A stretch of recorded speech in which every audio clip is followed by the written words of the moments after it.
मुगलकालीन साहित्य। प्रश्न क्रमांक है आपका 3551। निम्न में से किसने हितोपदेश का फारसी में अनुवाद किया था? फैजी, दारा शिकोह, अब्दुल कादिर बदायूनी, ताजुल माली। क्या प्रश्न है?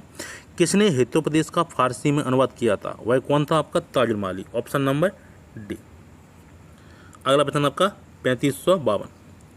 निम्न में से कौन शाहजहां के शासनकाल का राजकवि था? काशी, कलीम, कुदसी, मुनीर। क्या प्रश्न है आपका?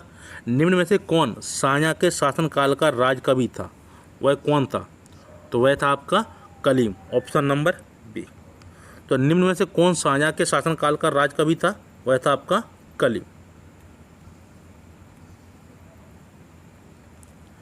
अगला प्रश्न 3553। बाबर ने अपना बाबरनामा में किस हिंदू राज्य का उल्लेख किया? गुजरात, उड़ीसा, मेवाड़, कश्मीर। क्या प्रश्न है? बाबर ने अपना बाबरनामा में किस हिंदू राज्य का उल्लेख किया है? तो वह किसका किया था? मेवाड़ का। Option number C. तो बाबर ने अपने बाबरनामा में किस हिंदू राज्य का उल्लेख किया था? मेवाड़ का।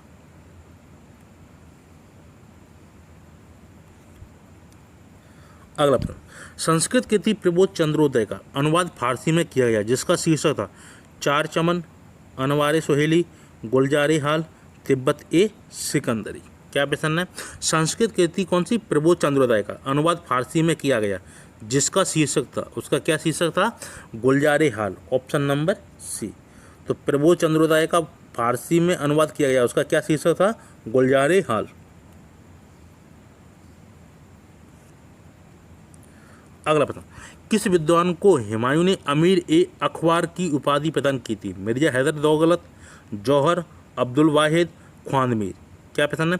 किस विद्वान को हुमायूं ने अमीर ए अखबार की उपाधि प्रदान की थी? तो किसे प्रदान की थी? वह था आपका ख्वांदमीर। Option number D. तो किस विद्वान को हुमायूं ने कौन सी उपाधि थी? अमीर ए अखबार की उपाधि प्रदान की थी। किसको की थी? ख्वांदमीर को। अगला प्रश्न, निम्न में से किसे उर्दू शायरी का जनक कहा जाता है? शमसुद्दीन वली, अमीर खुसरो, गनी कश्मीरी, मीर तकी मीर। क्या प्रश्न है? किसे उर्दू शायरी का जनक कहा जाता है? तो उर्दू शायरी का जनक किसे कहा जाता है? वह कहा जाता है शमसुद्दीन वली को। Option number A. तो उर्दू शायरी का जनक किसे कहा जाता है? शमसुद्दीन वली को। अगला प्रश्न, निम्न में से किसे आधुनिक उर्दू शायरी का जन्मदाता कहा जाता है? मिर्जा गालिब, अमीर खुसरो, मीर तकी मीर, बली दखनी। निम्न में से किसे आधुनिक उर्दू शायरी का जन्मदाता कहा जाता है? किसे कहा जाता है? वह कहा जाता है ऑप्शन नंबर डी, बली दखनी को। अगला प्रश्न, अकबर के शासनकाल में निम्नलिखित में से कौन सी पुस्तक में चित्रकारी नहीं की गई थी? हमजानामा, नियमतनामा, रामायण एवं महाभारत, चंगेजनामा। क्या प्रश्न है? अकबर के शासनकाल में निम्नलिखित में से कौन सी पुस्तक में चित्रकारी नहीं की गई थी? यानी किस पुस्तक में चित्रकारी नहीं की गई थी? वह थी आपकी ऑप्शन नंबर बी, नियमतनामा। तो नियमतनामा में चित्रकारी नहीं की गई थी, बाकी तीनों में की गई थी। अगला प्रश्न, कानून ए हुमायूनी किसके द्वारा लिखी गई? याह्या, गुलबदन बेगम, ख्वांदमीर, निजामुद्दीन। तो क्या प्रश्न है? कानून ए हुमायूनी किसके द्वारा लिखी गई? तो किसके द्वारा लिखी गई थी? ये लिखी गई थी ऑप्शन नंबर सी, ख्वांदमीर के द्वारा। तो कानून ए हुमायूनी किसके द्वारा लिखी गई है? ख्वांदमीर के द्वारा। अगला प्रश्न, गंगा लहरी के लेखक कौन थे? सूरदास, तुलसीदास, पंडित राज जगन्नाथ या हरिदास। तो गंगा लहरी के लेखक कौन थे? वह थे आपके सी, पंडित राज जगन्नाथ। तो गंगा लहरी के लेखक कौन थे? पंडित राज जगन्नाथ। अगला प्रश्न, नुस्खा ए दिलकुशा का लेखक कौन था? मुर्शिद कुली खान, खफी खान, अबुल फजल, भीमसेन, बुरहानपुरी। तो नुस्खा ए दिलकुशा का लेखक कौन था? वह था Bhimsen Burhanpuri. Option number D. नुस्खा ए दिलकुशा के लेखक कौन थे? भीमसेन बुरहानपुरी। अगला प्रश्न, मासीर ए आलमगीरी का लेखक कौन था? बदायूनी, अबुल फजल, साकी मुस्तैद खां, अफीफ। तो मासीर ए आलमगीरी का लेखक कौन था? तो वह था आपका साकी मुस्तैद खां, ऑप्शन नंबर सी। तो मासीर ए आलमगीरी का लेखक कौन था? साकी मुस्तैद खां।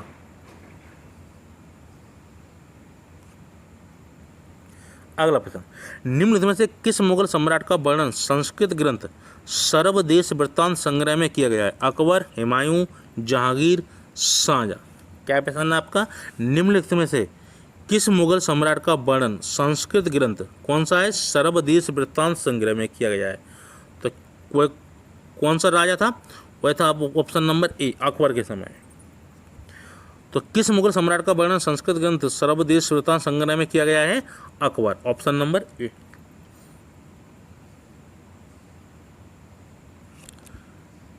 निम्न मुसलमान विद्वानों में से हिंदी साहित्य के लिए किसका सबसे महत्वपूर्ण योगदान है? फैजी, अबुल फजल, अब्दुल रहीम खाने खाना, अब्दुल कादिर बदायूनी। क्या प्रश्न है? निम्न मुसलमान विद्वानों में से हिंदी साहित्य के लिए किसका सबसे महत्वपूर्ण योगदान है? तो वो किसका है? वह अब्दुल रहीम खाने खाना। ये किसके समय थे? अकबर के समय थे। कौन? अब्दुल रहीम खाने खाना। इनको उपाधि दी गई थी खाने खाना की। तो निम्न मुसलमान विद्वानों में से हिंदी साहित्य के लिए किसका सबसे महत्वपूर्ण योगदान रहा है? अब्दुल रहीम खाने खाना।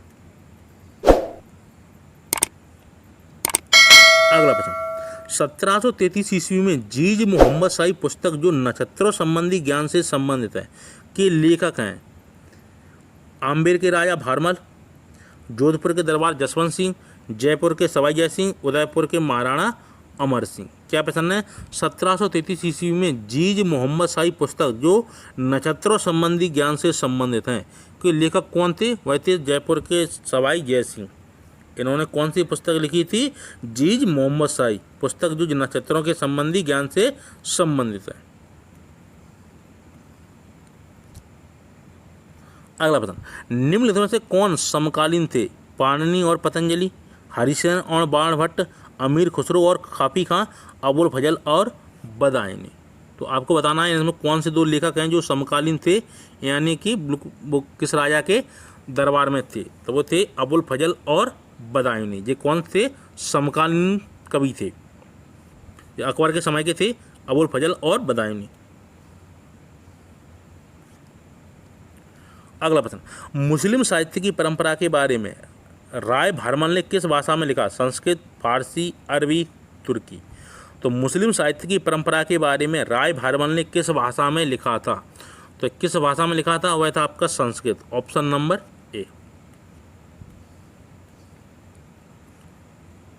अगला प्रश्न, ईश्वरदास नागर ने इनमें से कौन सी पुस्तक लिखी है? वीर विनोद, फतुआत-ए आलमगीरी, छत्रप्रकाश, अहकाम ए आलमगीरी। तो ईश्वरदास नागर ने इनमें से कौन सी पुस्तक लिखी है? वह लिखी है आपकी ऑप्शन नंबर बी, फतुआत-ए आलमगीरी। तो ईश्वरदास नागर ने कौन सी पुस्तक लिखी है? फतुआत-ए आलमगीरी।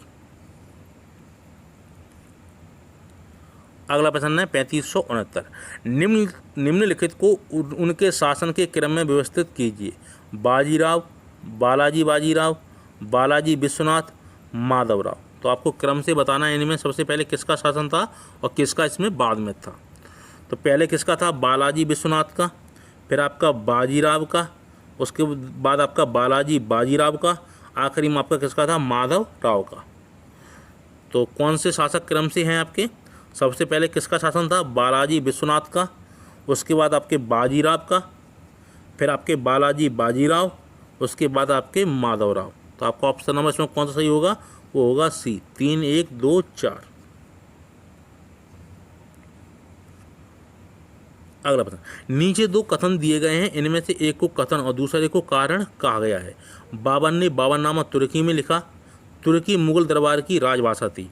ऊपर के दोनों कथनों के संदर्भ में बताइए कि निम्नलिखित से कौन सा सही है। तो आपको इसमें सही बताना है और कूट करके आपको इसमें व्याख्या बताना है कि ए और आर दोनों सही है, पर एक की सही व्याख्या आर नहीं करता। ए और आर दोनों सही है और ए की सही व्याख्या आर करता है। ए सही है या ए गलत है? तो बताना इसमें से आपके कौन सा सही है। प्रश्न क्या था आपका? कथन, बाबर ने बाबरनामा तुर्की में लिखा, ये सही है आपकी। तुर्की मुगल दरबार की राजभाषा थी, तो ये बात आपकी सही नहीं है। तो नीचे जो कथन दिए गए इनमें कौन सा सही है? बाबर ने बाबरनामा तुर्की भाषा में लिखी थी। तो इसमें आपका ऑप्शन नंबर कौन सा सही होगा? ए सही है पर आर गलत है।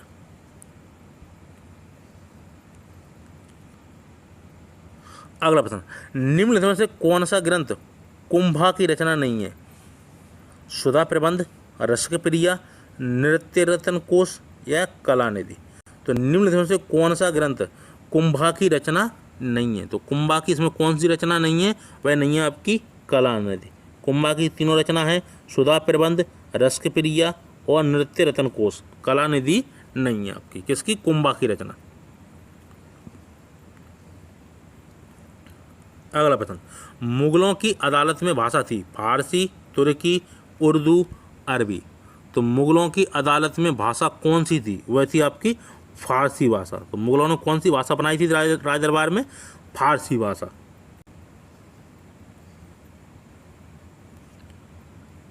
अगला प्रश्न, party and politics in Mughal court के लेखक हैं? इरफान हबीब, सतीश चंद्र, नूरुल हसन, अतहर अली। क्या प्रश्न है? Party and politics in Mughal court के लेखक हैं, तो वे कौन है? वह आपके Satish Chandra. Option number B. तो party and politics in Mughal court के लेखक कौन है? सतीश चंद्र।